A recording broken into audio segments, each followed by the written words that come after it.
রাত দুটোয় শিলিগুড়ির মেল থেকে নেমেই শুরু হলো আসল অ্যাডভেঞ্চার। অন্ধকারের পাহাড়ি আঁকাবাঁকা রাস্তা, একদিকে গভীর খাদের অন্ধকার, অন্যদিকে গাছের ফাঁকে ফাঁকে চাঁদের আলো। সময় যেন থেমে গেছে, আর গাড়ির হেডলাইট শুধু সামনের একটা পথ খুলে দিচ্ছে।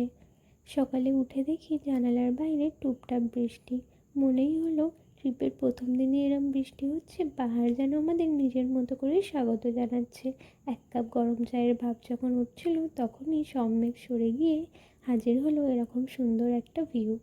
আমাদের হোমস্টের সামনে দাঁড়িয়ে চারপাশে তাকাতেই মনে হলো স্বপ্নের ভিতরে আছি। হালকা কুয়াশা, সবুজ পাহাড় আর ঠান্ডা বাতাস, একেবারে ড্রিমি ভাইব। তখন কোথাও থেকে যেন দৌড়ে এলো একটা পাহাড়ি কুকুর। মনে হলো পাহাড় যেন নিজের স্পেশাল গেস্টদের দিয়ে আমাদের ওয়েলকাম করাচ্ছে। রাস্তার ধারে ছোট ছোট রঙিন ফুলগুলি এতটাই সুন্দর যে ক্লান্তি হঠাৎ করেই উধাও হয়ে গেল। এরপর আবার গাড়ি এলো, ব্যাগ তুলে রওনা দিলাম। কোথায় কোথায় ঘুরলাম, কী কী দেখলাম, সব কিছুই জানবেন ট্রাভেল ব্লগের পরের অংশে।